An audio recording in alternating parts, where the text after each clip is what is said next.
ሐሰተኛው ክርስቶስ አይሁዶች የሚጠብቁት ክርስቶስ ነው። አይሁዶች ይመጣልናል ብለው እየጠበቁት ያለው ክርስቶስ አለ።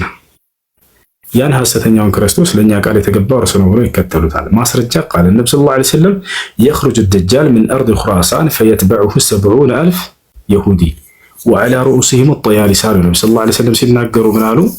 ሐሰተኛው ክርስቶስ የዘመኑ ፍጻሜ ከመድረሱ በፊት ይነሳል። የዛኔም አይሁዳውያን ለኛ ቃል የተገባው ክርስቶስ ያውና እርሱ ራሱ ነው ብለው የዛኔ ይቀበሉታል፣ ይከተሉታል አሉ።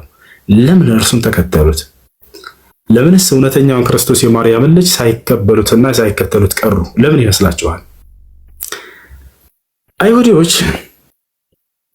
ክርስቶስ ወይንም መሲህ ይመጣልናል ብለው ሲጠብቁት የነበረው ምድራዊ መንግስትን የሚያጎናጽፋቸው ክርስቶስ ነበር። ባጭሩ የአይሁድን ንግስናና ስልጣን ዳግም ይመልስልናል ብለው የሚጠብቁት አይነት ክርስቶስ ነበር። ምክንያቱም የበላይነትን ለምደዋል። በማን? በሚላኩላቸው ነቢያት። በሙሴ የበላይነትን ተጎናጸፉ፣ በፈርዖን ላይና በሰራዊቶቹ ላይ። በነ ሰለሞን፣ በነ ዳዊት፣ በነ ሳሙኤል በእነርሱ የበላይነትን ለምደዋል። ታዲያ ክርስቶስ ሲመጣ ጊዜ ዒሳ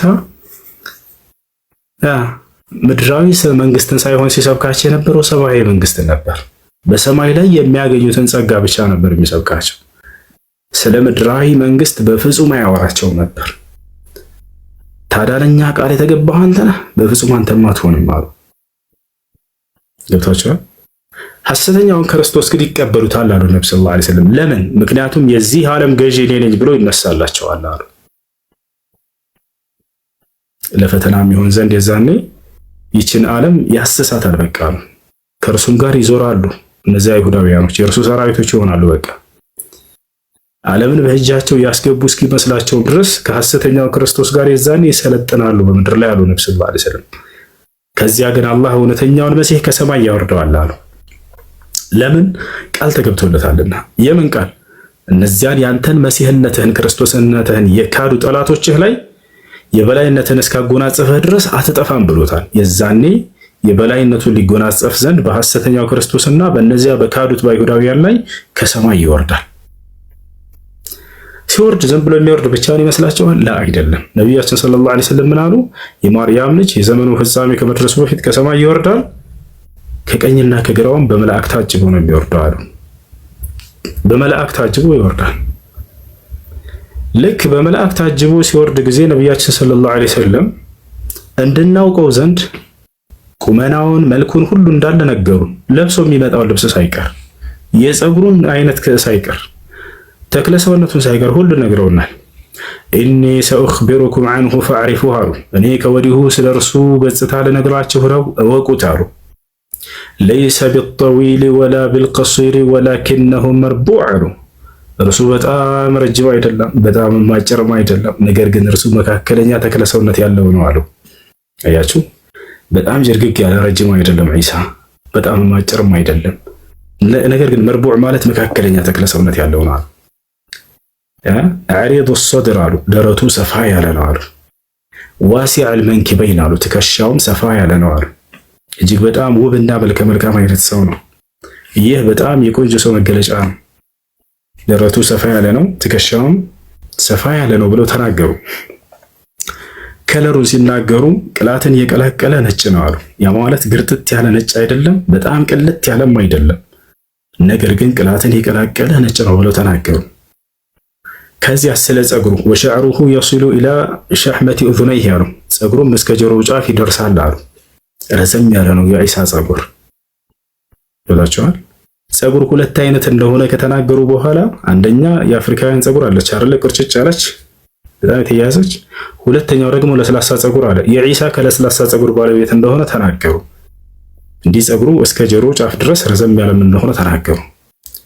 ለብሶት የሚመጣው ልብስም ዒሳ ልክ እንዲሁ አንድ ወጥ ልብስን ለብሶ አይመጣም አሉ። ነገር ግን በሁለት የተከፈሉ ልብሶችን ለብሶ ይመጣል አሉ። የልብሱንም ከለር ሁሉ ሳይቀር ተናግረዋል። ምን አይነት ከለር ነው? ዳለቻ እንለዋለን በወሎ ቋንቋ። ወደ ሰፊ ከተማ አላውቅም። ቀይም አይደለም ቢጫም አይደለም፣ በመካከል ላይ ያለ ከለር ነው። እንደዛ አይነት ልብስ ለብሶ ይመጣል አሉ። ልክ ሲመጣ ጊዜ የሚመጣበትንም ሰዓት ሁሉ ነግረውናል። የሱብሒን ሶላት ለመስገድ ኢቃም ባደረጋቸው ሰዓት ይመጣል። ቀጥታ ወደ የት ነው የሚመጣው?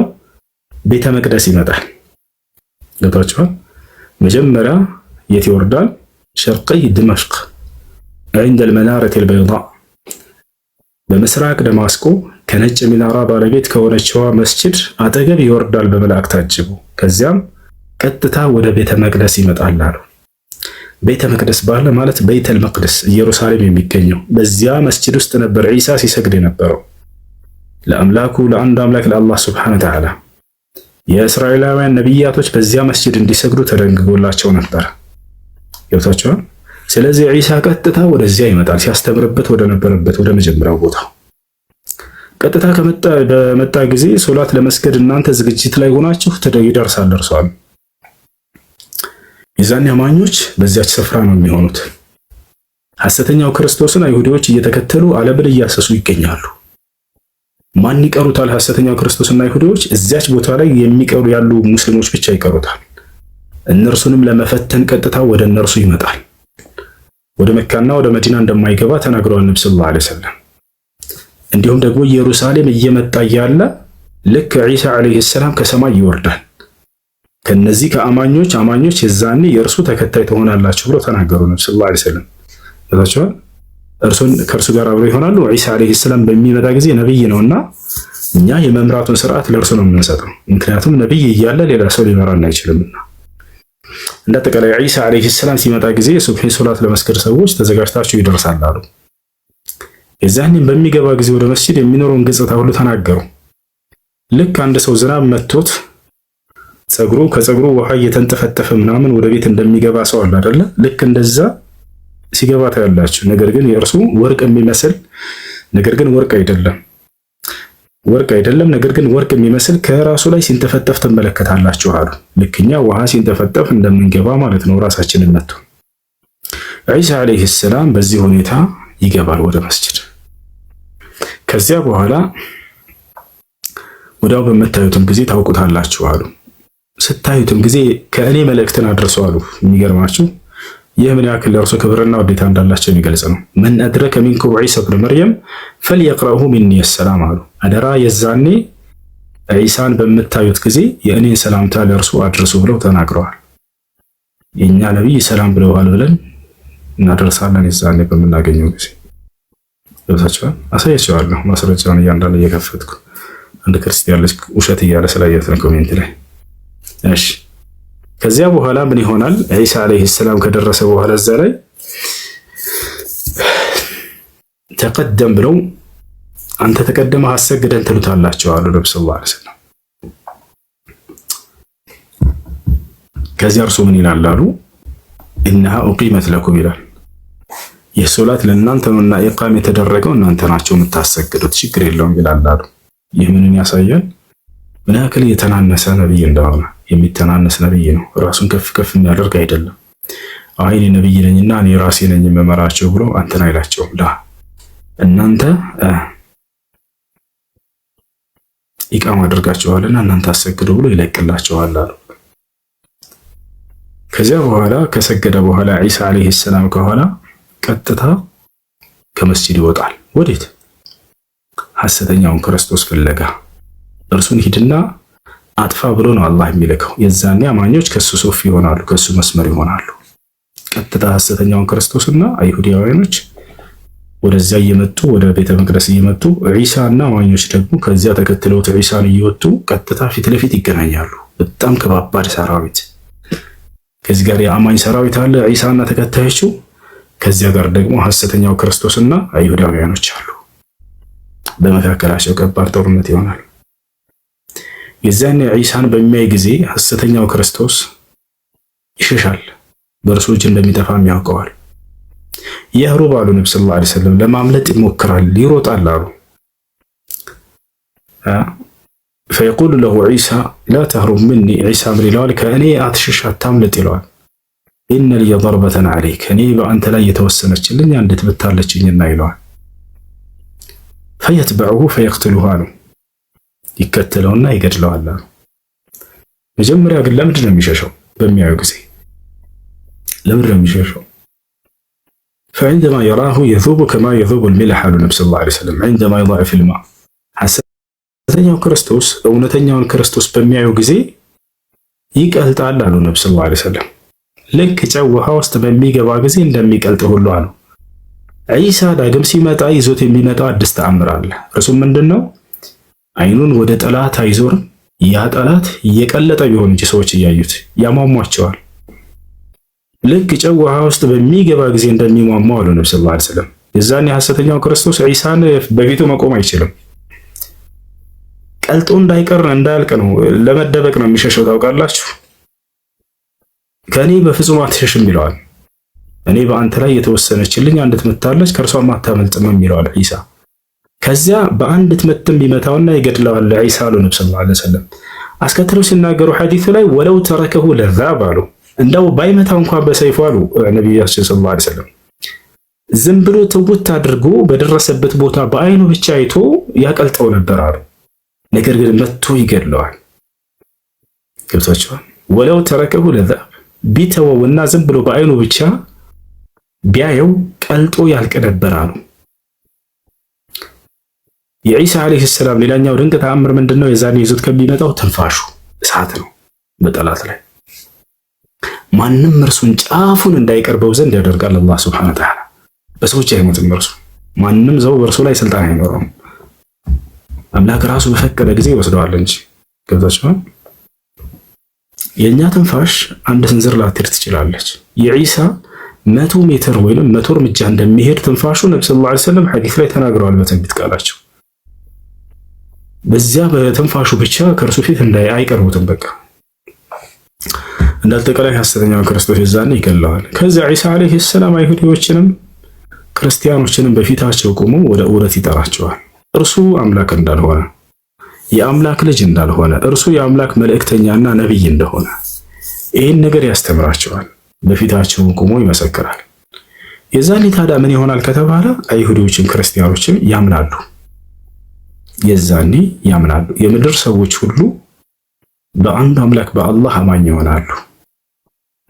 የዛኔ ካመኑ በኋላ ምን ይሆናል ከተባለ በእርሱ ስም የተሰራውን አይሁዶች ገለነዋል፣ ሰቅለነዋል ብለው የፎከሩበትን መስቀል ይሰብረዋል ክርስቶስ። ወየክሲር ሰሊብ አሉ ነብዩ ሰለላሁ ዐለይሂ ወሰለም፣ መስቀልንም ይሰብራል አሉ። ታዲያ የምድር ሰዎች ሁሉ በእርሱ ዘመን አማኝ ይሆናሉ። አያችሁ፣ ወደ መካ ሄዶ ሐጅ ካደረገ ከጨረሰ በኋላ ትውልድን ሁሉ ለአንዱ አምላክ እንዲገዙ ካደረገ በኋላ ክርስቶስ የዛኔ ፍጻሜ ይሆናል። ልብ በሉ፣ የምድር ሰው ሁሉ ለአንዱ አምላክ እንዲገዙ ካደረገ በኋላ ነገር ግን የዛኔ ሁሉ በሁሉ ይሆን ዘንድ ሁሉም ለአንዱ አምላክ እንዲገዙ ካደረገ በኋላ እርሱም ከኛ ጋር አብሮ አንዱን አምላክ ከተገዛ በኋላ የዛኔ ፍጻሜው ይሆናል። ነገር ግን በጠላቶቹ ላይ የበላይነትን እስኪጎናጸፍ ድረስ በፍጹም አይጠፋም። እርሱ ቃል ተገብቶለታል። ማናቸው ጠላቶቹ? እነዚያ መጀመሪያ ምድር ላይ ከመጣበት ጀምሮ ክርስቶስነቱን የካዱ ሰዎች እነሱ ናቸው ጠላቶቹ። መሲህነቱን የካዱ የተቀባና የተመረጠ መሆኑን የካዱ ሰዎች።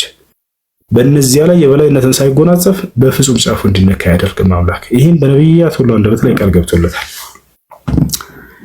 የዛኔ ፍጻሜ ይሆናል። የዛኔ ፍጻሜ ይሆናል። አያችሁ፣ ይሄ መጽሐፋቸው ላይ ተጽፏል። ብላችሁ ሁሉን ለአንዱ አምላክ እንዲገዙ ካደረገ በኋላ የዛኔም ደግሞ እርሱም ከእኛ ጋር አብሮ አንዱን አምላክ አብሮ ከተገዛ በኋላ የዛኔ ፍጻሜው ይሆናል ይላል። እንደው ይሄንን ለሚያስተውል ሰው ነው መጽሐፋቸው ላይ ያሳያችሁ። ነብያችን ሰለላሁ ዐለይሂ ወሰለም ቃል በቃል ሐዲስ ላይ ተናግረውታል። መጽሐፋቸው ላይ አለ። እስከዚያ ድረስ የዛኔ ፍጻሜው ይሆናል። ነገር ግን መቼ? ሁሉን ካስገዛለት በኋላ ሁሉን ደግሞ ለአንዱ አምላክ እንዲገዙ ካደረገ በኋላ ያሳያችሁ። አንደኛ ቆሮንቶስ ምዕራፍ 15